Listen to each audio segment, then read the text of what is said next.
नमस्कार, मैं हूं संजय शर्मा। आप देख रहे हैं 4 PM यूपी। गजब के आदमी है राजीव नारायण जी। पूरी दुनिया में उनकी भविष्यवाणियों का इंतजार होता है संडे के दिन का। तो मैं आपको लेके चलूंगा आज राजीव जी के पास। बहुत बहुत बढ़िया भविष्यवाणी है, भारत से लेकर अमेरिका तक की। लेकिन उससे पहले आपसे रिक्वेस्ट है, 4 PM यूपी को ज्वाइन करिए, सब्सक्राइब करिए। चलते हैं राजीव जी के पास। 4 PM न्यूज नेटवर्क पे स्वागत है राजीव जी आपका। हनुमान जी से कनेक्शन जुड़ता कैसे, ये मुझे भी थोड़ा बहुत सिखा दीजिए, मैं भी जोड़ लूं। गजब आदमी है, जो कहते हैं और उसमें से लगभग सब बातें सही हो जाती हैं। अभी पिछले प्रोग्राम में कह रहे थे अभी बहुत बड़ा झटका लगने वाला है, कोर्ट से लगेगा, बाकी झटके लगेंगे बीजेपी को। बीजेपी के बुरे दिन शुरू हो रहे हैं। तो मैं सोचा कौन सा झटका लगेगा, ऐसा कौन सा झटका राजीव जी 440 वोल्ट का करंट बता रहे हैं और इनको झटका लग जाएगा। अच्छा, मैं आपकी बातें फिर रात में मनन भी करता हूँ। जब मैं आपकी बातें सुन लेता हूँ, मैं सोचता हूँ कि आगे क्या हो सकता है। क्या मोदी जी रिटायर हो जाएंगे, भागवत कह देंगे, मैं तरह तरह के चीजें मेरे दिमाग में घुमती रही कि राजीव जी ने कहा कि झटका लगेगा तो लगेगा क्या। लेकिन वो झटका लगा, किसी को उम्मीद नहीं थी सुप्रीम कोर्ट से। तो ये तो बिल्कुल मान के चल रहे थे ये सुप्रीम कोर्ट कुछ नहीं कहेगा और सब अब बिहार में मनमानी करेंगे। लेकिन जो आपने कहा था झटका लगेगा, तो वो एक विज्ञापन आता था, जोर का झटका धीरे से या धीरे सा झटका जोर से। तो वो जो जी। विज्ञापन था वो सही हो गया। एसआईआर वाले मामले पर सुप्रीम कोर्ट ने कहा भाई 65 लाख नाम डिक्लेयर करो। कौन है 65 लाख? सोशल मीडिया पे डालो। और साहब चुनाव आयोग की कपकपी चढ़ गई। मुझे इतनी जोर की याद आई आपकी। मैंने कहा गजब है राजीव जी, जो कहते हैं वो हो जाता है। ये कैलकुलेशन थी कैसे? आपको कौन सा ग्रह ऐसा था जो भारत चुनाव आयोग, आप कहेंगे कि वो तो झटका चुनाव आयोग को लगाया, बीजेपी को कहाँ लगाया। लेकिन चुनाव आयोग और बीजेपी एक ही सिक्के के दो पहलू हैं। यूं उठा लो तो चुनाव आयोग, यूं उठा लो तो बीजेपी। दो जुड़वा भाई है जो कुंभ के मेले में खो गए थे। बिल्कुल, ऐसी बिल्कुल। तो मुझे बताइए कौन सा ग्रह ऐसा था बीजेपी का जो आपको पता था कि अब चुनाव आयोग इनको झटका देने वाला है बहुत जोर? राजीव जी। हाँ, सबसे पहले देखो आपको दर्शकों को मैं बता दूँ वो हमारा 13 जुलाई का प्रोग्राम था, 13 जुलाई का प्रोग्राम था जिसमें मैंने इलेक्शन कमीशन ऑफ इंडिया की हॉरोस्कोप डिस्कस की थी आपके यहाँ। आपकी इलेक्शन कमीशन जो दर्शकों आपको जानकारी के लिए फिर से मैं रिपीट करता हूँ 25 जनवरी 1950 को भारत का चुनाव आयोग गठित हुआ था। और वो जैसे हमारा गजट नोटिफिकेशन होता है तो रात्रि को 12 बजे के बाद दिन बदल जाता है। तो वो 24 तारीख की रात रही होगी और 25 की सुबह। तो ये लगभग वो 00 आवर 1 मिनट पर। और तुला लगन की हॉरोस्कोप थी इस समय जो है। और इनकी हॉरोस्कोप में समय ये है बृहस्पति, जुपिटर जुपिटर और राहु की दशा चल रही है जो 7 मई से शुरू हो चुका था। तो 7 मई से जुपिटर जुपिटर राहु और राहु इनके इनकी हॉरोस्कोप जो मैंने अभी दिखाई है इनका 10वें घर का तुला लगन में 10th हाउस होता है वर्किंग का। हमारे सभी लोगों के जो कर्म होते हैं वर्किंग जो है एक एक्शन होते हैं एफर्ट्स वो 3rd हाउस से देखे जाते हैं और 10वें घर से देखा जाता है वर्क। तो वर्किंग का लॉर्ड क्योंकि कर्क राशि आई वर्किंग का लॉर्ड चंद्रमा पीड़ित है, राहु केतु एक्सिस में 6वें घर में पीड़ित है और मंगल उसको देख रहा है 12वें घर से। और इसी तुला लगन की हॉरोस्कोप में दर्शकों 7th लॉर्ड है आपका मंगल क्योंकि मेष राशि 7th हाउस में आएगी। तो संजय जी 7वां घर जो होता है वो इमेज का होता है, प्रतिष्ठा का और पब्लिक ट्रस्ट का भी होता है। आपको दर्शकों एक नई वैसे मैंने कभी शेयर किया हो दोबारा बता देता हूं। आजकल बड़ा वोट चोरी का अभियान चल रहा है ना, वोट चोर गड्डी छोड़ जो राहुल ने नारा दिया वो चिपक गया है वास्तव में, घर घर में पॉपुलर हो गया है। तो आपका जो वोट है वो बेसिकली आपके 7वें घर से देखा जाता है, 7th हाउस से, क्योंकि 7th हाउस प्रतिष्ठा का है ना।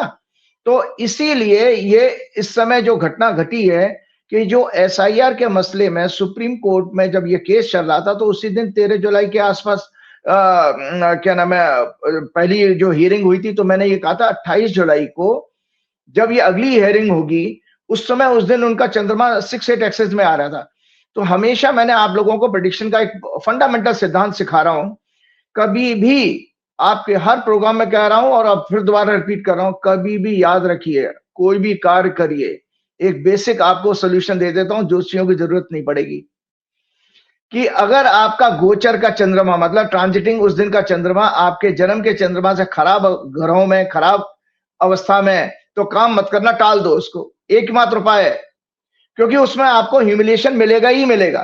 तो उस समय जब 28 जुलाई के आसपास थी तो मैंने उसमें राइटअप में लिखा भी था ऊपर, जो राइटअप चुनाव आयोग का शेयर किया था कि और वो उसमें मैंने अभी जो पिछले उस प्रोग्राम की ना उतना पोर्शन वीडियो का एक शॉर्ट करके मेरे पत्रकार मित्र ने बनाया, वो शेयर भी कीजिएगा अपने दर्शकों के साथ में, जिसमें मैंने बताया कि भाई इनको सुप्रीम कोर्ट के द्वारा ह्यूमिलेशन देखने को मिलेगा। करेंटली इनकी दशा क्या चल रही है? जुपिटर जो 9th हाउस में 7th मई से राहु की दशा इनकी शुरू हो चुकी है, 7 मई से।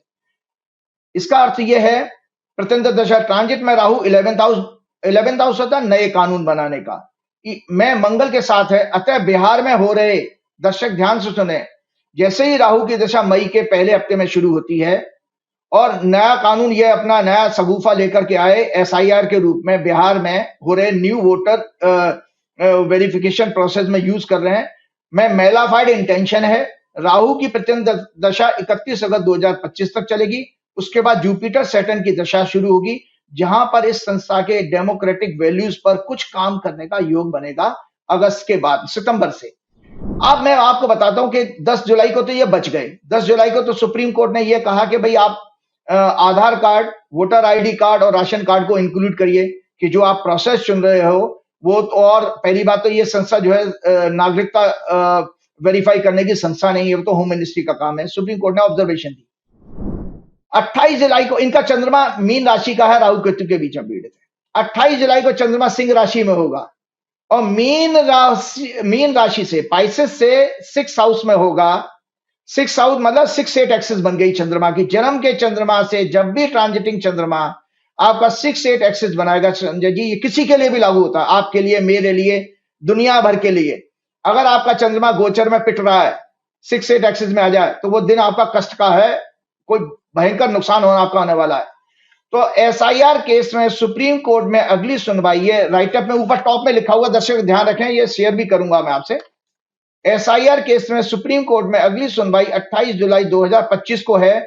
उस दिन ट्रांजिटिंग मून केतु मार्स के साथ सिंह राशि में होगा। ECI के बर्थ चार्ट में ये 6-8 एक्सिस बनाएगा। Hence it will be a great humiliation day for them। Supreme court इनकी इस कार्रवाई के ऊपर बहुत बड़ा टिप्पणी करके इनको कटघरे में खड़ा करने जा रहा है 28 जुलाई को फाइनल जजमेंट। तो संजय जी जब ये अभी कितना 11 अगस्त को आया, कब आया जजमेंट दिया है, तो उस दिन भी चंद्रमा इनका जो है 2-12 एक्सिस में था, मेष राशि में था। इनका जन्म का चंद्रमा मीन राशि में है। तो एक तो मैंने इस हॉरोस्कोप को हमेशा आपको कहा, ये जो दिखाते हुए इस हॉरोस्कोप में हमेशा के लिए बता देता हूं, ये संस्था में इनकी वर्किंग पर एक तो डर से युक्त उनकी वर्किंग होगी, फोबिया होगा इनको। मतलब ये इसको चुनाव आयोग में, जब भी चुनाव आयोग की वर्किंग होगी, जो चुनाव में लगने वाली मशीनरी होगी, ये हमेशा सरकार के दबाव में काम करेगी। क्यों? क्योंकि 10वें घर का लॉर्ड पीड़ित हो गया राहु केतु के साथ में। एक तो चंद्रमा वैसे ही आपका वो क्या नाम, इमोशनल और वीक प्लेनेट है, वो 6वें घर रोग के घर में चला गया। राहु देख रहा है और मंगल भी उसको देख रहा है, राहु उसके साथ में। तो ऐसी अवस्था में आपको बताता हूं, कोई भी सरकार आ जाए, इस चुनाव आयोग को हमेशा कंट्रोल करने की कोशिश करेगी। कांग्रेस हो या कोई भी सरकार आए, तो ये एक वीक संस्था के रूप में मैं देख रहा हूं उसको। उसमें भी खराब समय यह आया कि इनकी इस समय प्रत्यंत दशा मई के पहले हफ्ते से शुरू हो चुकी थी, क्या नाम है, राहु की, जिसके कारण इनको ये ह्यूमिलेशन देखना पड़ा है। और इसमें आने वाले SIR के मसले में इनका एक्सपोज होने वाला है।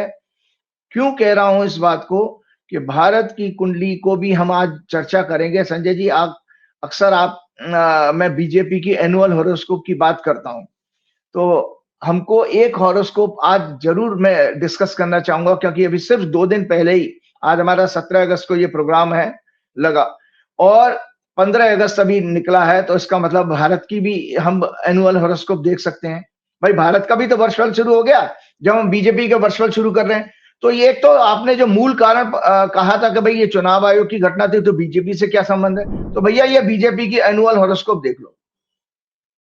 मैंने इनकी एनुअल हॉरोस्कोप में ये जो राइटअप था, इसमें ये कहा भी है, ये राइटअप है 30 मार्च का। ये 30 मार्च को मैंने प्रोग्राम में, मैं बार बार इस हॉरोस्कोप किस लिए बताता हूं कि इसमें मैंने ये कहा था कि इनके सहयोगी का मतलब इनकी जांच एजेंसियां हो, इलेक्शन कमीशन हो, ईडी हो, सीबीआई हो, या कॉर्पोरेट के मित्रों, मीडिया हो, इनके एक्सपोज होंगे, स्कैंडल्स एक्सपोज होंगे।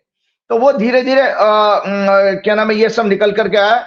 मैंने ये भी कहा था इसमें ये जो न्यू इनकम टैक्स इनके संवैधानिक अधिकारों जैसे freedom of speech, liberty, RTI laws का हनन करना इन्हें बैकफायर करेगा और आरएसएस सहयोगी दलों विद इन दी पार्टी में भी असंतोष के स्वर मजबूत होंगे और साथ में इनको इंटरनल ट्रेड टैरिफ वार का भी इनको कहा था। लगातार इस वर्ष में मैंने ये कहा इनको एक और मैंने एक बात कही है, इनका पूरे वर्ष में आचरण घटिया किस्म का होगा।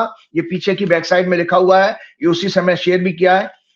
पूरे वर्ष में आचरण घटिया किस्म का होगा जिससे विश्व में इनकी इमेज बहुत खराब होगी। Humiliation and money movement of disgrace का सामना करना पड़ेगा। तो भाजपा की हॉरोस्कोप में भी तो ये था, क्योंकि भाजपा की हॉरोस्कोप में मोदी जी की सत्ता जानी है। मैं बार बार फिर आज के आपके प्रोग्राम में कह रहा हूं कि मोदी जी की सत्ता जो है अप्रैल 2026 तक चलना बहुत मुश्किल है, क्योंकि चौथा घर में सारे ग्रह इसमें है। क्योंकि मुंथेस भी जो है पीड़ित है इसमें, ईयर लॉर्ड भी पीड़ित है, इनका जो है जन्म कुंडली का जो लग्नेश है वो पीड़ित है। 10वें घर का जो आपकी धनु लगन की कुंडली बनी, इसमें 10वां घर 7वां घर प्रतिष्ठा का होता है, इमेज का। जो इमेज इनकी भी क्यों इमेज पर बट्टा लगना था कि आपने देखा कि जब भी चुनाव का कोई भी चुनाव आयोग से संबंधित मसला आता था तो बीजेपी के प्रवक्ता उसको टेकअप करते थे। बीजेपी के प्रवक्ता मतलब चाहे राजीव कुमार पर अटैक करिए या पुराने चुनाव आयुक्तों पर अटैक करिए, लेकिन बीजेपी के प्रवक्ता क्यों आते थे? तो इसका सीधा सीधा कनेक्शन है कि इन लोगों की साठगांठ और वो इनकी इमेज दोनों को नुकसान होने वाला था। क्योंकि मुंता इनकी चौथे घर में गई है, मुंतेश जो है छठवें घर में झगड़े और कॉन्फ्लिक्ट के घर में, लिटिगेशन के घर में है और शनि उसको देख रहा है।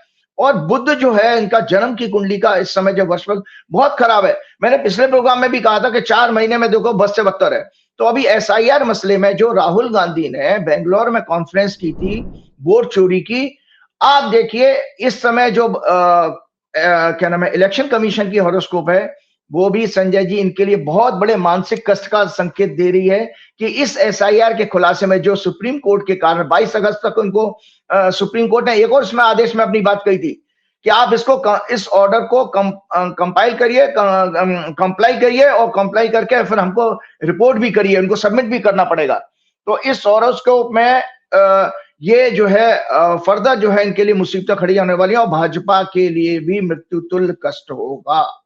इस एक बात और बता देता हूं, अक्सर हम डेस्टिनी की बात करते हैं, डेस्टिनी की ये बात करते हैं ना, ये एक डेस्टिनी के ऊपर मैं थोड़ा सा बोलना चाह रहा हूं क्योंकि विषय ये आया कि बड़े से बड़े आदमी को भी हमने आपके पिछले प्रोग्राम में एक बात कही थी, एक कोट किया था जो आम भाषा में किया था, जो बोओगे वो काटोगे। जो आपने बोया है वो एक दिन काटना पड़ेगा। मतलब कर्मास के सिद्धांत हैं ये। कर्म और रिवर्थ का एक बहुत अच्छी किताब है। हमने हमारे गुरुजी सेकंड ईयर में हम जब पेपर होता था तो लेते थे कि ज्योतिष और कर्मा इंटरलिंक्ड है, क्योंकि आपकी जो हॉरोस्कोप होती है वो आपका कर्मा है, वो बेसिकली जो इस जन्म में आपको भोगना है। एस्ट्रोलॉजी में जो जिस दिन आपका जन्म होता है उसी दिन जो ग्रहों की स्थिति होती है उससे पूरी लाइफ को प्रिडिक्ट किया जा सकता है।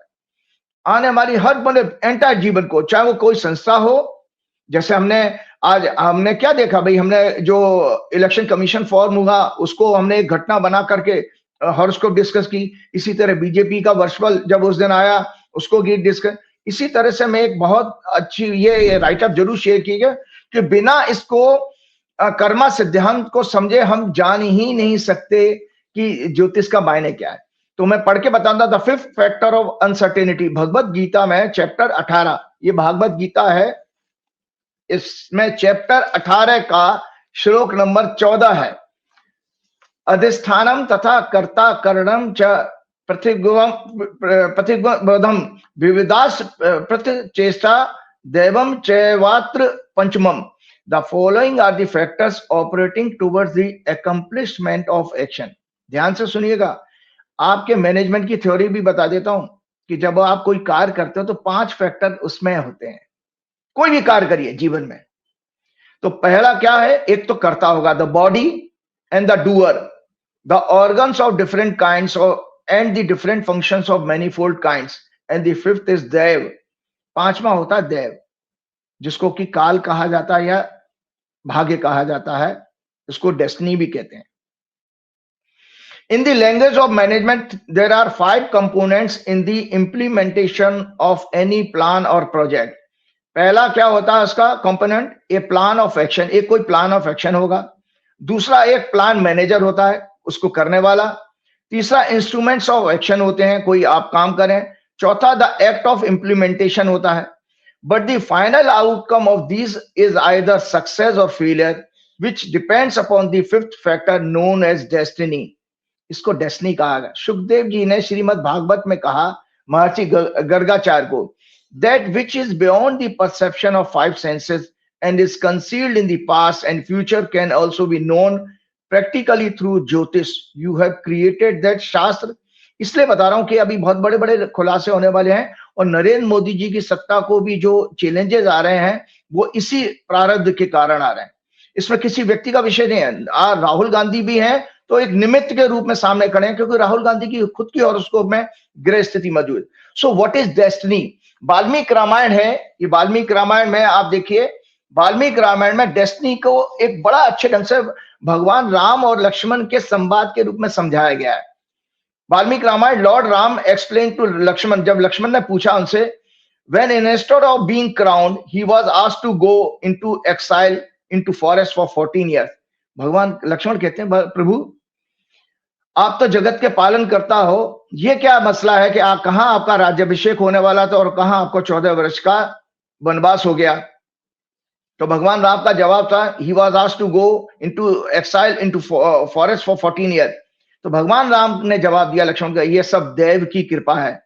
It is all the work of destiny which the wise accept. जो बुद्धिमान लोग होते हैं वो डेस्टिनी को, प्रारब्ध को स्वीकारते हैं और उसके अनुसार अपने जीवन को, वर्तमान जीवन को व्यतीत करते हैं। उनसे डेस्टिनी से फाइट करने की कोशिश नहीं कर सकते, क्योंकि लक्ष्मण ने अगले श्लोक में इसी वाल्मीकि रामायण में कहा था कि मैं देव को बदल दूंगा। तो भगवान राम ने उनको फिर समझाया कि देव को कोई नहीं बदल सकता, देव को स्वीकारना ही है।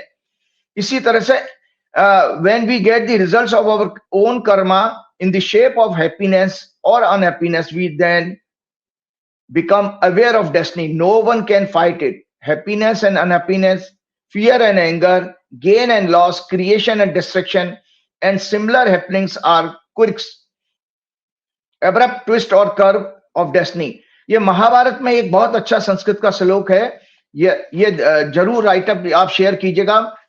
यथा धेनु सहस्त्रेषु वत्सो विन्दति मातरम तथा पूर्व कृतम कर्म कर्तारम मनुगच्छति।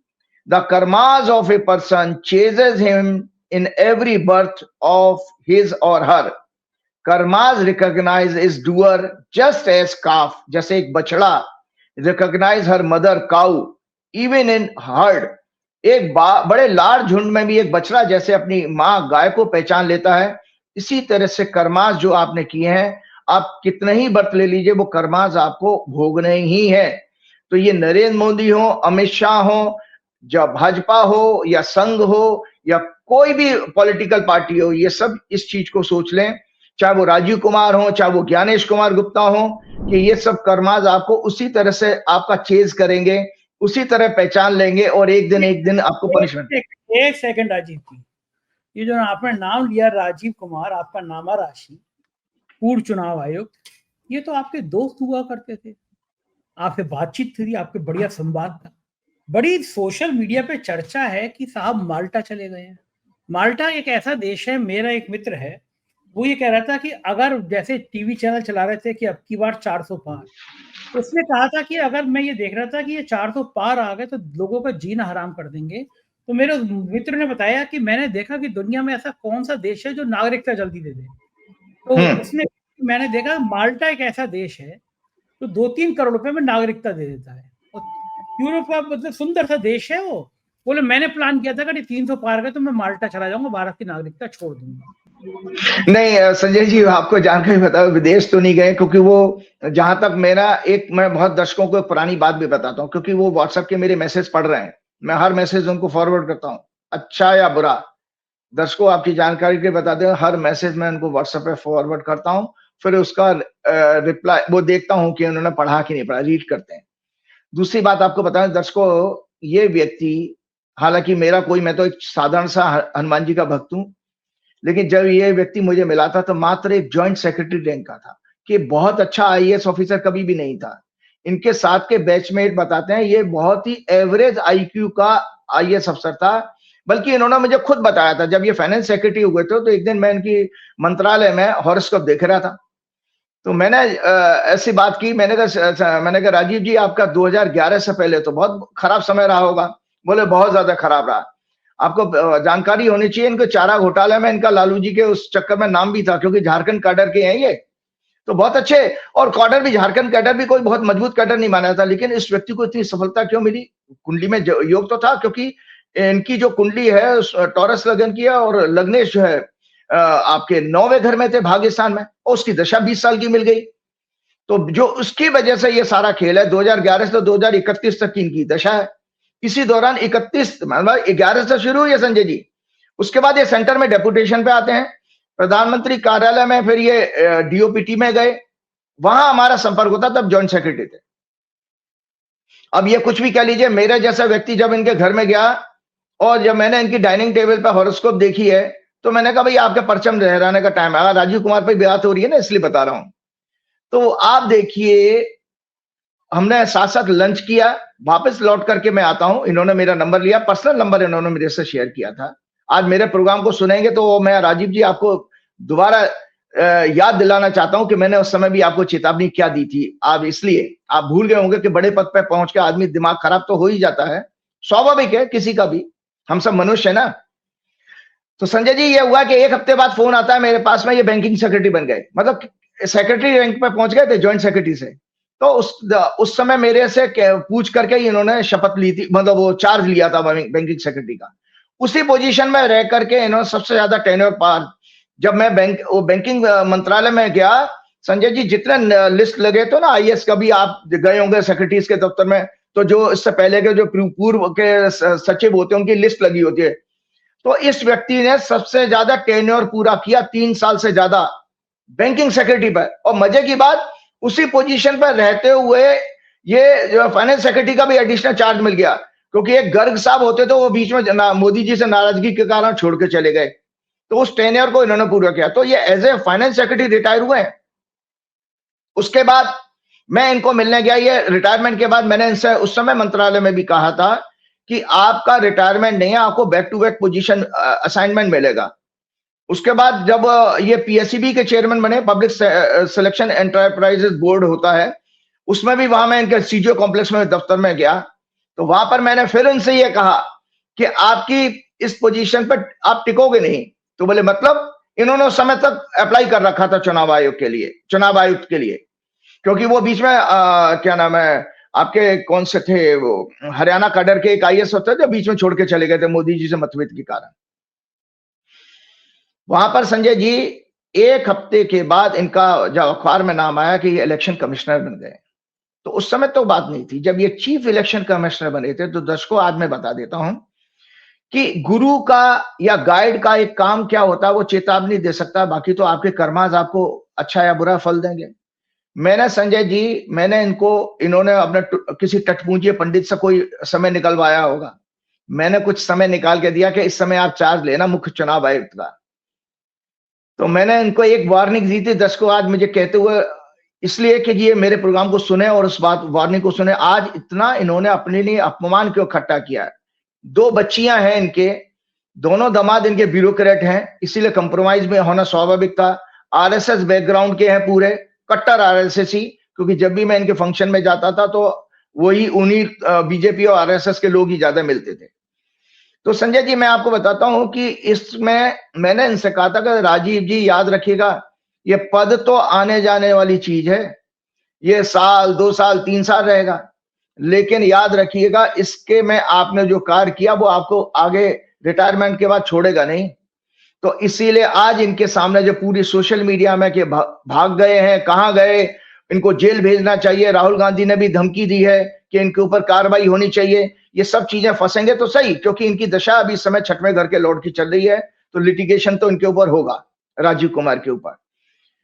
ये ट्रैप तो हुए हैं क्योंकि वो प्रो आइडियोलॉजी के होने के कारण। तो मैंने संजय जी इनसे ये कहा था कि राजीव जी याद रखिएगा, पद आने वाली चीज है, आने जाने की चीज है, लेकिन आपका समर्पण हनुमान जी के प्रति होना चाहिए, नरेंद्र मोदी अमित शाह के प्रति नहीं होना चाहिए। दर्शक दोबारा सुन ले मेरी बात को।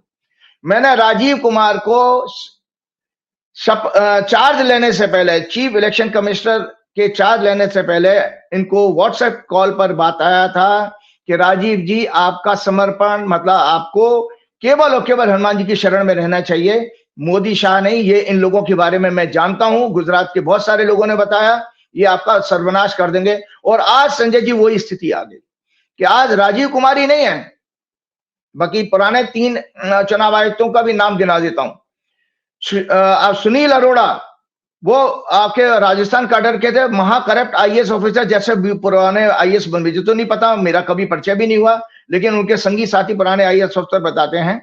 इसीलिए वो लाए गए वहां पर चुनाव आयुक्त बना करके, और उन्होंने 2014-19 में खूब मोदी जी की मदद की, 2019 का चुनाव में भी। उसके बाद सुशील कुमार आते हैं। सुशील कुमार गुजरात में चीफ इनकम टैक्स या कमिश्नर रहे हैं, क्या है वो, गुजरात में उनका काफी लंबा कार्यकाल रहा। तीसरे बने राजीव कुमार, और चौथे ज्ञानेश कुमार है। ज्ञानेश कुमार अमित शाह के जॉइंट सेक्रेटरी थे, अमित शाह के दफ्तर से, ये बाबू हैं वो। तो आपने लगातार देखा कि इस तरह से भाजपा ने, और संघ, क्योंकि संघ की आइडियोलॉजी से बनी हुई भाजपा है, तो इन्होंने पूरे तंत्र पर, मतलब इलेक्शन के पूरे सिस्टम को इन्होंने कब्जा करके रखा। और इसका दंड जरूर मिलेगा, क्योंकि ये मैं अभी आपको जो डेस्टिनी का सब्जेक्ट समझाया, इसीलिए जानबूझकर समझाया था कि मैं आज इन लोगों को वार्न कर रहा हूं कि महाभारत का जो कोट है वो याद रखना कि आपके कर्माज आपका उसी तरह पीछा करते हैं जैसे एक झुंड में गाय का बछड़ा गाय को पहचान लेता है। तो और एक और चीज बताता हूं कि ये, और मैं जिससे सबसे एक और चीज हमको जाननी चाहिए कि ये सभी पब्लिक लाइफ से अचानक गायब हो गए हैं। ना सुनील कुमार अरोड़ा के बारे में पता करेंगे आप, सार्वजनिक जीवन में कहीं लेक्चर देते हुए, किसी स्कूल कॉलेज में फंक्शन में जाते हुए, सामाजिक इनका कोई नहीं देखेंगे।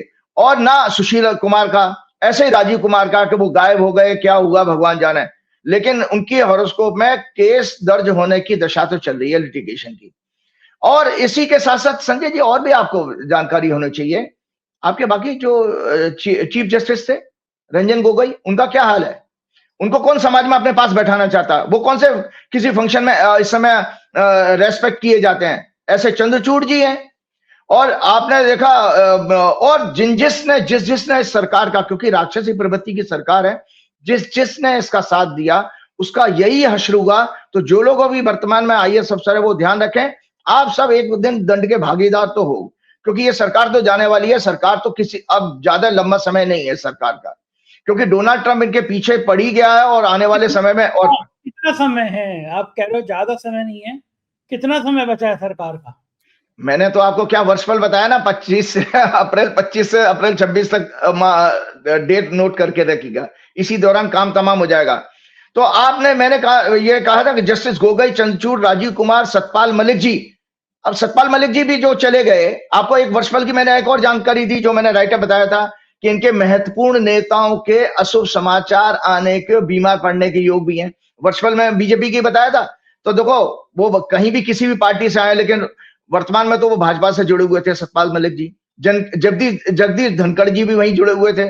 सतपाल मलिक जी का अभी पिछले हफ्ते देहांत हो गया, और किस तरह से देहांत हुआ, कितना इन्होंने सम्मान दिया है बीजेपी ने, वो सब जानते हैं कि कोई नरेंद्र मोदी और उनके अमित शाह और ये लोग कभी कोई मिलने भी नहीं गया उनका। इस समय तो कम से कम मृत्यु के समय हमारे हिंदू धर्म में ये कहा जाता है, सनातन धर्म में, कि यार हमारी कितनी भी दुश्मनी किसी से रही हो, लेकिन मृत्यु के समय तो हमें सब भेदभाव भुला देना चाहिए, क्योंकि परमात्मा के पास मर के सभी को पहुंचना है। और इसी तरह मरना है, मरने की डेथ तो सबकी लगभग एक जैसी, सभी की एक सी होती है। तो संजय जी, ये सभी के सभी, मायावती, चौटाला परिवार, बादल परिवार, एआईएडीएमके, शिवसेना, सुशील मोदी, अडवाणी, मुरली मनोहर जोशी, सभी का सार्वजनिक जीवन लगभग खत्म हो गया है। और आम आदमी की तरह ये स्वतंत्र रूप से घूम फिर नहीं सकते, हमारे आपकी तरह घूमने फिरना इनका सब बंद हुआ है। और आपको एक और जानकारी बता देता हूं संजय जी, राजीव कुमार जी एक डायरी दिखाते थे 40 केसेस की, कि ईवीएम के खिलाफ इतने केसेस सुप्रीम कोर्ट ने रिजेक्ट किए हैं। मैं आपको एक बहुत पक्की जानकारी बता दूं, बहुत सारे सुप्रीम कोर्ट के एडवोकेट्स मेरे से जुड़े हुए हैं, उन्हीं के वर्ड्स के साथ, कि एक लॉबी है बीजेपी समर्थन वाली, आरएसएस समर्थन वाली, सुप्रीम कोर्ट में भी ये लोग क्या करते थे, फर्जी केसेस डाल देते थे जिसमें इल प्रिपेयर्ड पिटिशंस होती थी, फैक्ट्स के साथ ना हो कुछ हो, जो आराम से उनको पता था मतलब स्वाभाविक रूप से वो रिजेक्ट हो जानी थी। इस तरह से इन्होंने ये आंकड़ा 40 का पूरा किया है कि इन्हीं के लोगों ने वो केस डाले, वहां जब सुप्रीम कोर्ट में रिजेक्ट हो गए, उसको उन्होंने डॉक्यूमेंटेशन करके राजीव कुमार ने एक फाइल बना ली। तो ये सब क्यों किया जाता है? सुप्रीम कोर्ट के जजों को इन्फ्लुएंस करने के लिए या पब्लिक में नैरेटिव बनाने के लिए, अरे देखो यार ये ईवीएम का मसला तो वो सुप्रीम कोर्ट ही नहीं सुनता है।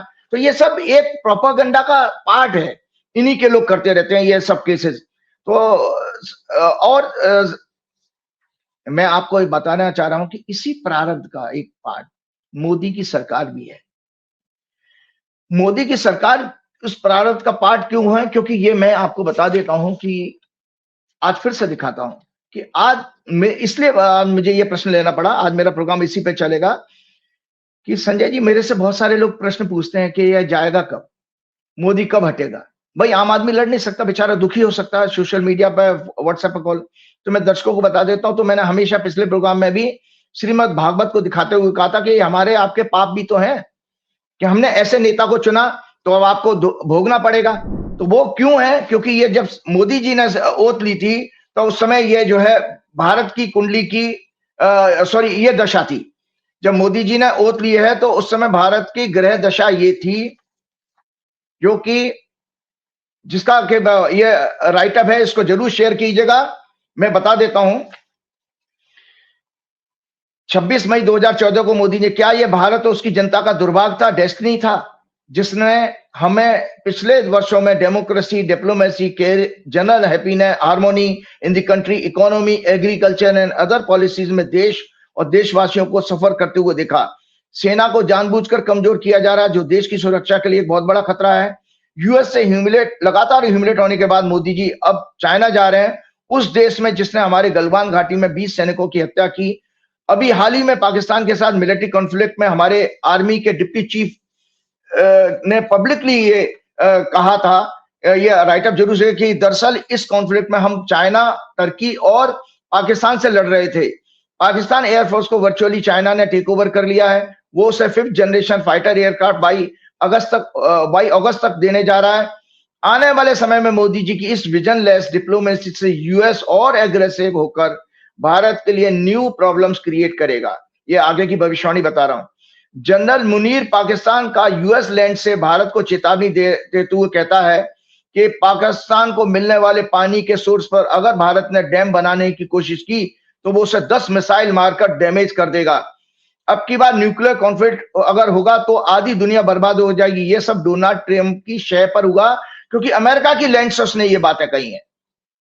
आने वाली 6 सितंबर से 7 वर्ष की भारत की मंगल की दशा भारत की हॉरोस्कोप में इसका संकेत भी दे रही है कि फॉरेन बिग पावर्स के कारण भारत की इकोनॉमी बैडली डैमेज होगी, आतंकवादी घटनाएं घटेंगी, कॉर्पोरेट हाउस का भारत से पलायन, एक्सोडस होगा, क्योंकि डोनाल्ड ट्रंप ने वो गोल्ड कार्ड भी क्या नाम है अनाउंस किया हुआ है। वार जैसी स्थिति फिर से उत्पन्न होगी, स्टॉक मार्केट में भारी तबाही होगी।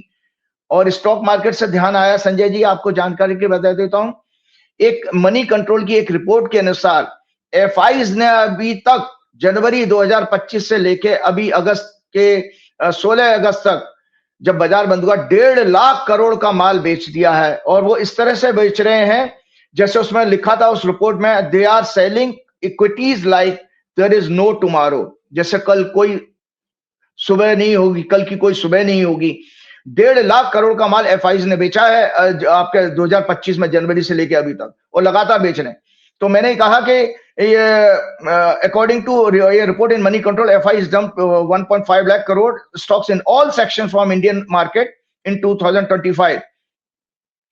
डिप्लोमेसी टोटली फेल होगी। इसका एस्ट्रोलॉजिकल रीजन ये भी है कि मोदी जी ने जब ओथ ली तो एक सनसेट के समय इन्होंने सनसेट सूरज के आसपास शपथ ली थी, और बीजेपी की महादशा उस समय सूर्य की चल रही थी, सन की, जो कि इनकी हॉरोस्कोप में 10th हाउस में मृत्यु भाग की डिग्री में है, फेलियर इन गवर्नेंस। मृत्यु भाग की डिग्री का मतलब फेलियर इन गवर्नेंस, और हेवीली एफ्लिक्टेड रेट्रोग्रेड मंगल से 8वीं एस्पेक्ट से पीड़ित हो रहा है।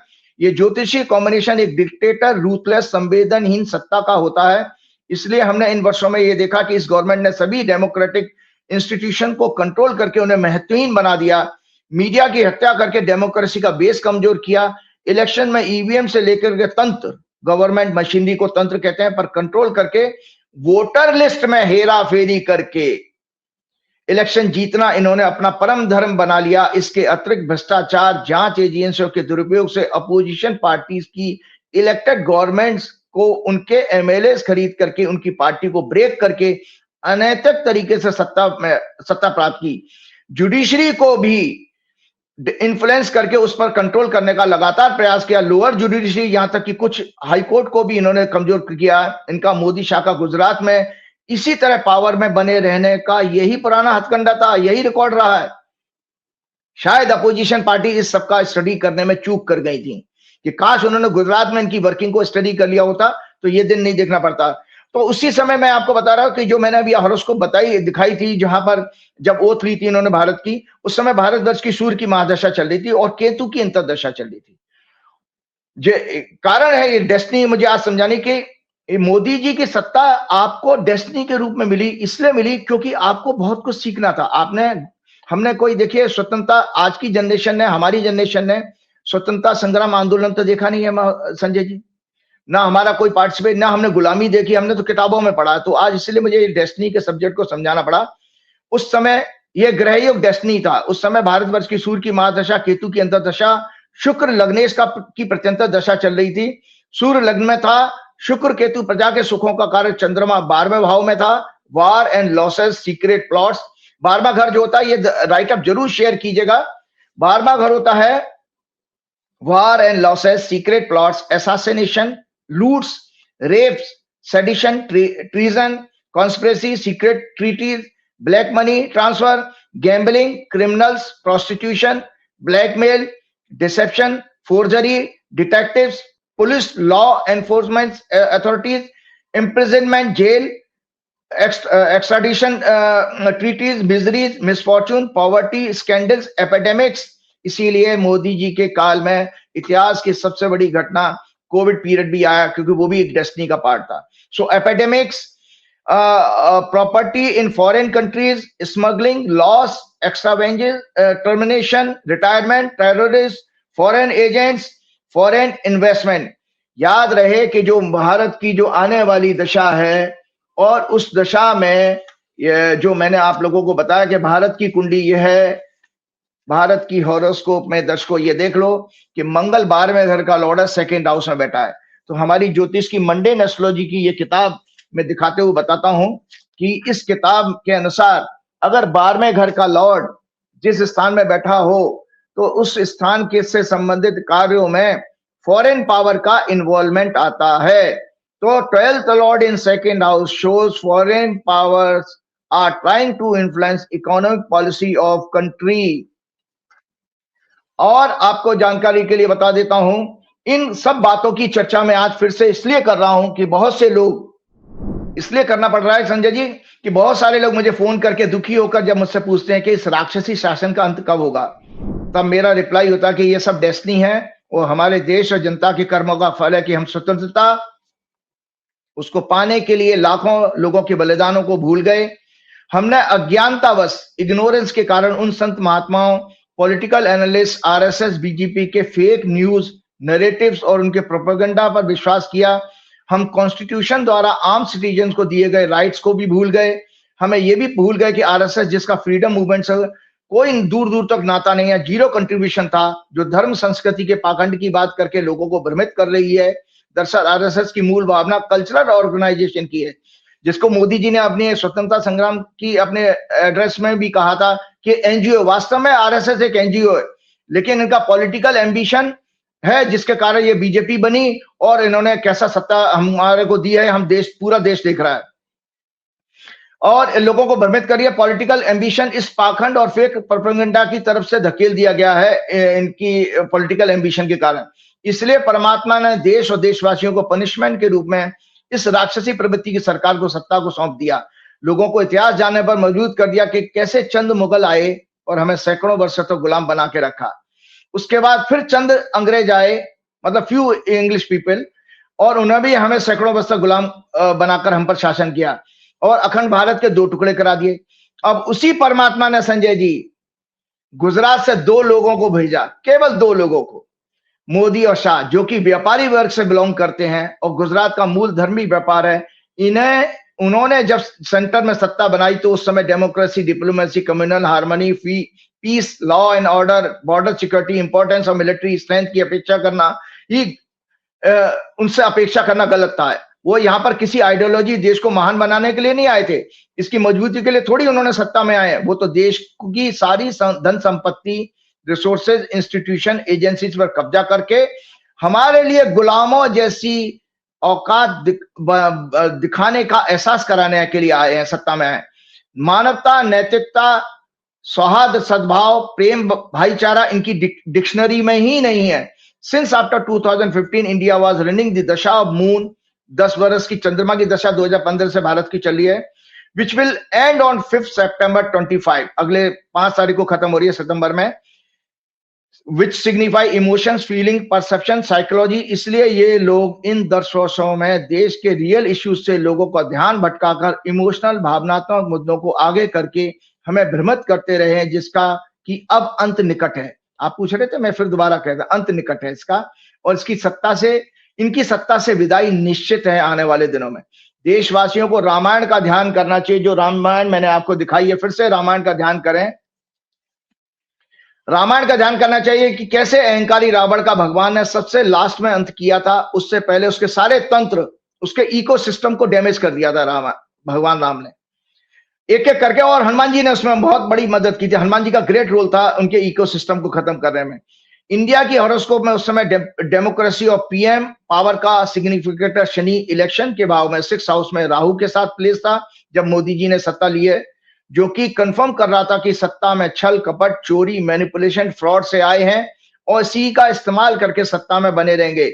मंगल भारत की चंद्र कुंडली के अनुसार 10वें भाव, सत्ता, पावर, पीएम का लॉर्ड है और 12वें भाव मिथुन राशि में है, जिसका अर्थ है सत्ता का अंत होना निश्चित है, जिसका अर्थ ही सत्ता। मैंने भाजपा के एनुअल हॉरोस्कोप में डिस्कशन करते हुए 30 मार्च को कहा था कि इस पूरे वर्ष में इनका आचरण घटिया किस्म का, लो स्टैंडर्ड का होगा, जिससे पूरे विश्व में इनकी इमेज बहुत खराब होगी। There may be many moments of humiliation, disgrace, कई महत्वपूर्ण नेताओं की बीमारी और अन्य अशुभ समाचारों का योग है। तो ये सब चीजें आपने देखी हैं संजय जी, ये राइटअप जरूर शेयर कीजिएगा। और सबसे इंपॉर्टेंट, राहुल गांधी और अपोजिशन के जो 300 एमपी द्वारा इलेक्शन कमीशन का घेराव करने का जो मार्च था, उसको इसलिए मैंने कहा कि इनके घटिया आचरण के कारण विश्व में भारत की छवि खराब होगी। संजय, हमारी गोदी मीडिया ने नहीं कवर किया था, लेकिन मैंने आपको जानकारी के बता दो, इंटरनेशनल मीडिया ने उस मार्च को कवर किया था वहां पर। तो पूरे विश्व में ये छवि पहुंच गई है मोदी जी की कि मोदी जी गलत तरीके से सत्ता में बैठे हुए हैं। और मैं तो खुद बनारस में गया हूं, बनारस के बड़े बड़े इन्फ्लुएंशियल लोगों से कहा, मुझे वहां पर उस समय भी बताया गया था जब ये 2024 के चुनाव के बाद में, कि मोदी जी यहाँ चुनाव हार चुके थे। मुझे वहां, मैं पर्सनली गया था और इसीलिए मोदी जी को वहां पर एक फंक्शन में, एक रोड शो में चप्पल भी मारी थी फेंक के, क्योंकि बनारस के लोग बहुत दुखी हैं। जिस तरह से प्राचीन मंदिरों को तोड़ के उन्होंने जो कॉरिडोर बनाया है, वो बनारस के पुराने लोगों को अभी तक नहीं उसको भूले हैं। और वो चप्पल भी जो फेंकी गई थी, दर्शकों आपको याददाश्त के लिए बता देता हूं, वो संघ का दफ्तर था आसपास में, वहां के उसके आसपास के दफ्तर से फेंकी गई थी जब मोदी जी रोड शो कर रहे थे, जिसको गोदी मीडिया में पूरी उस न्यूज को दबा दिया गया था, क्योंकि वो उसी से पता लगता कि बनारस के लोग कितने नाराज हैं। तो प्रदर्शन पूरे वर्ल्ड की मीडिया में हाईलाइटेड रहा। इससे मोदी जी के 11 वर्षों या उससे पहले के लाखों करोड़ों रुपए खर्च करके पॉपुलर ब्रांड उनको बनाना, पॉपुलर और पावरफुल लीडर, ईमानदारी वाली governance, free and fair election, respect और डेमोक्रेसी आदि का सभी का परसेप्शन जीरो कर दिया इस घटना ने, जो 300 सांसद आए। और पूरा विश्व जान गया कि सत्ता इलेक्शन मैनिपुलेशन से बनी है मोदी जी की। इंडिया के इलेक्शन कमीशन का नाम भी कॉन्स्टिट्यूशनल इंस्टीट्यूशन एक खत्म हो गया, इंडिया के इलेक्शन कमीशन, ऐसा पूरे विश्व में एक छवि बन चुकी है। मोदी जी उसे ठीक उसी तरह से अपनी कुर्सी की लेग से बांध कर रखा हुआ मोदी जी ने इलेक्शन कमीशन को। जानते कैसे बांध के रखा है? जैसे रावण ने 9 ग्रह बांध दिए थे अपने सिंहासन से, तो इसी तरह जितनी भी एजेंसी है, ईडी, सीबीआई, ये 9 ग्रह के समान है, ये सब मोदी जी के सिंहासन से बंधे पड़े हैं, इसलिए वो दुम हिलाते हैं और कुछ नहीं कर पाते हैं। तो उस समय भी हनुमान जी ने ही उन 9 ग्रहों को मुक्त किया था। तो याद रखिए, हनुमान जी की भक्ति करिए, इनका राक्षसी शासन का अंत जरूर होगा। तो रावण ने 9 ग्रहों को अपने सिंहासन से बांध दिया था, जिन्हें लंका दहन के समय श्री हनुमान जी ने उन्हें मुक्त करा के उन्हें जीवन दान दिया। और वर्ल्ड की जो कवर्ड मीडिया ने इस इवेंट को कवर किया था, BBC, UK, Al Jazeera, Guardian, Reuters, Dawn, Pakistan, most of these highlighted electoral fraud and detention of law makers. उन्होंने इस चीज को डिटेंशन ऑफ लॉ मेकर्स, इसकी बड़ी बड़ी हेडलाइन बनाई थी। ऑपरेशन सिंदूर के टाइम में एक और परसेप्शन था, वो सब खत्म हो गया। ऑपरेशन सिंदूर में ऑल सडन, जिसमें all of a sudden without any objective ceasefire जो किया, उससे इनका बोल्ड इमेज भी खत्म हो गया। और इसके बाद रही सही कसर ट्रंप के सामने इनकी लगातार साइलेंस ने भी पूरा कर दिया। तो संजय जी, मुझे दोबारा इसलिए रिपीट करना पड़ा कि एक दर्शकों को मैं बताना चाहता हूं कि हमको ये नहीं पता कि फ्रीडम का मायने क्या है। पीछे 15 अगस्त था ना, हम कहते हैं ना स्वतंत्रता दिवस, तो भारत की हॉरोस्कोप में आज डिस्कस करना चाहता हूं, क्योंकि भारत का भी तो वर्षफल शुरू हो गया है। तो what is the meaning of freedom in democracy, ये राइटर जरूर चाहिए, क्योंकि मैं चाहता हूं कि ये मेरे जो कुछ पॉइंट्स हैं, जो कंटेंट है, दर्शकों में शेयर किए जाएं, स्टूडेंट्स में लोग डिस्कस करें, आम जनता को। और आप अपने गांव देहात में भी जाकर लोगों को समझाइए कि आपके वोट का अधिकार कितना है, क्योंकि आज राहुल गांधी ने जो मुहिम छेड़ी है, जो एजिटेशन बनाया, इसको घर घर तक पहुंचाइए संजय जी, क्योंकि आपका यही एकमात्र अधिकार है डेमोक्रेसी में। अन्यथा आप सोचिए कि उस अधिकार में के खोने के बाद आप बिल्कुल मुगल वाले पीरियड में चले जाएंगे या अंग्रेजों वाले पीरियड में चले जाएंगे, जहां पर आपका कोई मतलब नहीं है आपका एग्जिस्टेंस का। तो democracy means, freedom in a democracy means empowering individuals to live authentically while contributing to a shared government system, and people collectively hold power, ability to vote, run for office, and engage in political process without coercion, arm twisting, or compulsion. This include freedom का मतलब क्या है? This includes fair elections and representation, जिसमें without any gender, caste, and class discrimination of each section. So पहला है freedom का मतलब fundamental rights and liberties. तो दर्शकों की जानकारी के लिए बता देता हूं कि फंडामेंटल राइट क्या है। ये राइट आप जरूर उसमें शेयर कीजिएगा। फंडामेंटल ये राइट है, और आप अपने पास डायरी में नोट करके रखिएगा।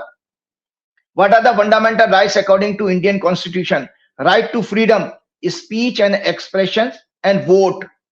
Right to equality, gender, caste and creed, racism. Right to freedom of religion, faith and belief. Right against exploitation. Right to constitutional remedies, cultural and educational rights. Constitution says that the responsibility of the legislature, politicians, legislature क्या है? Politicians, government, executives, bureaucracy is not just to provide fundamental rights, but also more importantly, to safeguard them. They act as limitations on the powers of the legislature. Legislature की एक limitation है जो supreme court कहता है, and executive under Article 13, and in case of any violation of these rights, the Supreme Court and High Courts have the power to declare such legislative or executive action as a unconstitutional and void. तो ये सब चीजें मैं बता रहा था। तो उसके फंडामेंटल फ्रीडम का मतलब है fundamental rights and liberties. Number 2, political freedom, हमारे पास चॉइस होनी चाहिए, हम किस पार्टी को वोट देंगे, किसको नहीं देंगे। Rule of law, freedom is protected by laws that apply equally to all, preventing arbitrary state power. Independent judiciary is seen to safeguard constitution and individual rights. Social and economic mobility, to improve one's life through education, work, or innovation through various systems, institutions, and policies. Freedom should be balanced with responsibility. It's not absolute, it's limited where it harms others. Libel laws or incitement, जो भड़काना जिसको, the word is mad today. It runs after destruction and despotism of oppressive absolute power and authority exerted by government. Word conquest, word order, word loot, word dispossession, the enormous hatred generated against human life and achievement has left no sense of humanity or human love in the world politics of today. We must focus freedom from want, freedom from hatred, freedom from discrimination, freedom from jealousy, freedom from war, freedom from fear, freedom from frustration in life, freedom and controls or virtues necessary for a good life. Five, freedom or social assurance are must. Freedom for violence, freedom from exploitation, freedom from violation of dishonor, freedom for early death and disease. और जो virtues हैं वो संजय जी ये हैं absence of intolerance, compassion of fellow feelings, knowledge, freedom of thought and consciousness, सत्य की खोज, freedom from fear and frustration. तो ये संजय जी मैं इसलिए आप ये दर्शकों को बताया कि हम आराम से कहते थे स्वतंत्रता दिवस की शुभकामनाएं हम देते रहते हैं, लेकिन हमको उसका मायने पता होना चाहिए. तो मेरा एक छोटा सा एफर्ट था कि मैं लोगों को ये समझा पाऊं कि फ्रीडम के मायने क्या है. तो जल्दी से मैं आपको बताना चाह रहा था कि भाई जो एनुअल हॉरोस्कोप जो भारत की बनी है, इसके ये राइटअप है, ये जरूर देखिएगा कि आने वाले समय में देश क्या देखने जा रहा है. Independent India was born in Taurus lagna in cancer sign on 15 August 1947. जन्म नक्षत्र था पुष्य, जिसका स्वामी 9th Lord 10th Lord Shani है, जो अन्य ग्रहों के साथ 3rd हाउस में प्लेस है. इस शनि की दृष्टि 5th हाउस, 9th हाउस और 12th हाउस पर पड़ रही है. वर्तमान में मेजर पीरियड महादशा मून की चल रही है, मून सन वीनस, जो 5 सितंबर को समाप्त हो जाएगी. इसके बाद 7 इयर्स की मंगल की 12th लॉर्ड 7th लॉर्ड की दशा शुरू होगी, जो 2nd house finance, economy, corporates, currency, financial condition of nation, purchasing power of the nation, banks and national treasury, resources of the nation, national trade, commerce, exports and imports, purchasing power of the people, interest rate, taxation and revenues, stock market में place है. मतलब ये 2nd house से signify होते हैं जो मैंने पढ़ के सुनाया है. अतः मार्च की दशा में failure of banks, heavy expenditure, increase in current account deficit, fluctuating and weak GDP and fluctuation, national interest, wealth के ग्रह योग बन रहे हैं. ये मंगल भारत की हॉरोस्कोप के दशांश कुंडली में 12th लॉर्ड 9th लॉर्ड और 6th हाउस में राहु केतु से पीड़ित होकर इन 7 इयर्स में भारत के international trade, banks, failure, corporate houses, उनके लीडर्स पर लिटिगेशन और लीगल प्रॉब्लम्स, इंटरनेशनल एरेना में होने के संकेत मिल रहे हैं. उन्हें जेल जाने का भी योग हो रहा है, उनके पैसे जब्त होने का भी संकेत इस मंगल की आने वाली दशा में होगा. जो मैंने आपको बताया, इंडिया का वर्षफल 2025-26 14 अगस्त 2025 को रात्रि को 23:39:43 पर शुरू हुआ और इस वर्ष उनका जन्म का वृषभ लगन ही उदय हो रहा है. जो उनका जन्म का लगन है इस वर्ष की मुंता वृश्चिक राशि में है. इसका लॉर्ड मुंतेस मार्स 5th हाउस में कन्या राशि में है. मार्स इस वर्ष का ईयर लॉर्ड भी है, इस हॉरोस्कोप का ये 12th लॉर्ड भी है. 8th हाउस से एस्पेक्ट ये 3rd लॉर्ड मून को जो कि 12th हाउस में पीड़ित कर रहा है. मंगल और शनि आमने सामने एक दूसरे को पीड़ित कर रहे हैं. शनि 10वें घर का लॉर्ड भी है. 7th हाउस में मुंता के जो परिणाम दिए गए हैं, जो एनुअल हॉरोस्कोप की बुक है उसके अनुसार, misunderstanding with foreign powers, loss in international trade, failure, mental worry, worse for stock market, war, trade and military conflicts, worse for international reputation, diplomacy. Moon chart of this annual horoscope indicates very inauspicious period for this current ruling government and top leader. Change of government due to some scandals, financial, which may be exposed in foreign countries, foreign land, defense purchase scandals, danger to their life, imprisonment का भी इस अत्यंत अशुभ ग्रह योग बन रहा है इस कुंडली के अनुसार. इस एनुअल हॉरोस्कोप में भारत की कुंडली में मंगल की दशा जो 6 सितंबर से शुरू हो रही है, ग्रह योग संकेत दे रहे हैं बड़े लेवल पर इलेक्शन कमीशन में इलेक्शन कंडक्ट कराने वाले ऑफिसर्स, ईडी सीबीआई में भी काम करने वाले ऑफिसर्स पर आने वाले मंथ में लीगल एक्शंस फाइल होंगे, उन्हें जेल होगी. भ्रष्टाचार और कलेक्शन में मैनिपुलेशन करने के मामले में, साथ ही एनएसए और अन्य टॉप ऑफिसर्स पर भी फॉरेन कंट्रीज में लिटिगेशन की प्रॉब्लम आने वाली है. सेबी आरबीआई के लिए भी अत्यंत अशुभ समय रहेगा. ये इनका वर्षफल मैंने आपको बताया. इसके साथ एक बहुत इंपॉर्टेंट चीज मैं दर्शकों जाते जाते शेयर करना चाहता हूं, जिसका मैंने ट्वीट भी किया था अभी, और वो प्रेडिक्शन अभी 15 अगस्त की है. ये एक हॉरोस्कोप है संजय जी, ये अपने ऑफिस में बोलिएगा, जरूर दिखाए हैं. जो अभी ये सबसे बड़ी, इससे अभी हाल फिलहाल में इससे बड़ी कोई जियोपॉलिटिकल इवेंट नहीं हुई है. इस समय वर्ल्ड की सबसे। ये इवेंट पूरी हुई है 15 अगस्त 2025 को अलास्का में। यूएस प्रेसिडेंट और रशियन प्रेसिडेंट पुतिन की ट्रंप की मीटिंग हुई थी। और जिस समय ये मीटिंग हुई थी संजय जी, मैंने उसको एक हॉरोस्कोप बनाकर ट्वीट किया था, वो ट्वीट जरूर शेयर कीजिएगा। और ये उस समय कन्या लगन में ये इवेंट घटी है। कन्या लगन में इवेंट है, सामने सामने शनि और मंगल इकट्ठे हैं। तो इसका ये एक राइट अप है, जरूर इसको शेयर कीजिएगा। उसके बाद हम अपना प्रोग्राम समाप्त करना चाहेंगे। इसमें ये लिखा है मैंने, accuracy of Vedic astrology in predicting the outcome of high stake US Russia summit held at Alaska US on 15 August 2025 around 11 hour 10 minute. वहां हमारे यहाँ तो वो 16 तारीख की सुबह बन गई थी, लेकिन उनके यहाँ उस 11:10 में इन्होंने हैंडशेक शुरू किया है ट्रंप ने और पुतिन ने।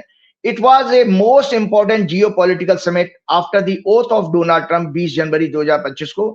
During his campaign trail and shortly after his inauguration, मतलब ओथ लेने के बाद, Donald Trump said that he could end the war quickly within 24-hour timeline। उसने बड़े बड़े वादे किए थे कि अगर मैं सत्ता में आया तो 24 घंटे में रूस का और यूक्रेन का युद्ध रुकवा दूंगा। He later on जुलाई 28 को, अभी रिसेंटली उसने कहा, he said एक 10 to 12 days डेडलाइन उसने सेट की थी कि deadline to stop the war between Russia and Ukraine. When I made a horoscope around 7 hour 25 minute, मेरा 7:25 का दर्शकों 15 अगस्त का मेरा ट्वीट है, उसमें टाइमिंग भी देख लीजिएगा। When I made a horoscope around 7 hour 25 minute Indian time, जो 15 अगस्त 2025 को, but the for making the horoscope I took the birth of event summit on 15 August 2025 at 11 hour 10 minute AM local time Alaska and gave my prediction on X and tagging to Donald Trump। मैंने इसको Donald Trump को भी tag किया, Putin को भी भेजा है, Elon Musk को भेजा है, और दुनिया के जितने अमेरिका के अखबार हैं सबको टैग किया था मैंने, all the major media Twitter platform of USA. तो मेरी प्रेडिक्शन थी, जो दोबारा राइटअप मैं फिर दिखा देता हूं कि इसमें जरूर शेयर कीजिएगा। That meeting will start in Virgo ascendant and Aries moon sign. The presence of 8th Lord Mars in Lagna, its aspect on moon indicate aggressive and adamant posturing by Russia, as both 6th Lord of conflict Shani, क्योंकि कन्या लगन का 6वें घर का स्वामी होता है शनि, झगड़ा होता है, conflict. 6th Lord of conflict Shani and 8th Lord, और कन्या लगन के लिए 8वें घर का लॉर्ड होता है मंगल। 8th Lord Mars are mutually aspecting each other, आमने सामने थे, in the horoscope of summit as well as in the horoscope of Russia। ये रशिया की हॉरोस्कोप भी आपको दिखाता हूं कि रशिया की हॉरोस्कोप में भी ये आमने सामने थे, क्योंकि रशिया की हॉरोस्कोप भी कन्या लगन की, ये रशिया की हॉरोस्कोप है। तो रशिया की हॉरोस्कोप, रशिया का जो पोस्चरिंग था एडमेंट और एग्रेसिव होना चाहिए, ऐसा मैंने प्रेडिक्ट किया था। Virgo in the horoscope of Russia also both Donald Trump and USA. ये डोनाल्ड ट्रंप की और यूएसए की हॉरोस्कोप अपने ऑफिस में बोलिएगा, है आपके पास में। ये तो यूएसए की हॉरोस्कोप है सिंह लगन की, ये डोनाल्ड ट्रंप की हॉरोस्कोप है। ये both Donald Trump and USA has Leo ascendant horoscope and their second house में ये ग्रह योग बना था शनि मंगल, स्पीच ऑफ वर्ड का होता है, are heavily affected. Hence I predicted that during the meeting Trump may use harsh words and threatening language. Hence, planetary combination lead to an indecisive and inconclusive outcome with little to no room for compromise। तो ये भविष्यवाणी इसलिए मैं बता रहा हूं कि वो मीटिंग फेल हो गई है, उसमें कोई कंप्रोमाइज नहीं हुआ। भारत में बैठकर, हरियाणा के एक छोटे से शहर में बैठ के मैंने उस आउटकम को किया। इससे ज्यादा एक्यूरेसी आप किसी साइंस की क्या देख सकते हैं, जिसमें जबकि दुनिया के कोई पॉलिटिकल एनालिस्ट पंडित इस इवेंट को ऐसे नहीं कोई प्रेडिक्ट कर सकता था कि भाई इसमें कोई, और ये कितने टाइम से प्लान हो रही थी, आपको कितने टाइम से उसको प्लान हो रहा था, और इसमें भारत के लिए खतरा है। दर्शकों जाते जाते बता देता हूं, इस मीटिंग का, इस समिट का फेल हो जाना भारत के लिए खतरा है, क्योंकि डोनाल्ड ट्रंप ने पहले ही इस मीटिंग के में जाने से पहले चेतावनी दी थी संजय जी। उसने कहा था अगर मेरा कंप्रोमाइज नहीं हुआ तो मैं इंडिया को छोड़ने वाला नहीं हूं, क्योंकि वो इंडिया को ही कल्प्रिट मानता है कि इंडिया रूस का, रशिया का ऑयल खरीदकर रशिया को स्ट्रेंथ दे रहा है, वार के लिए पैसा दे रहा है। सो मेरी जितनी भी एनालिसिस मैंने भी मंगल की दशा की, भारत की कुंडली की, भारत के वर्चुअल की एनालाइज की, वो सब प्रूव होती हैं कि इस मीटिंग का फेल होना भी उस पर एक स्टैंप लगा रहा है कि डोनाल्ड ट्रंप आने वाले टाइम में आपको और ज्यादा परेशान करने वाला है।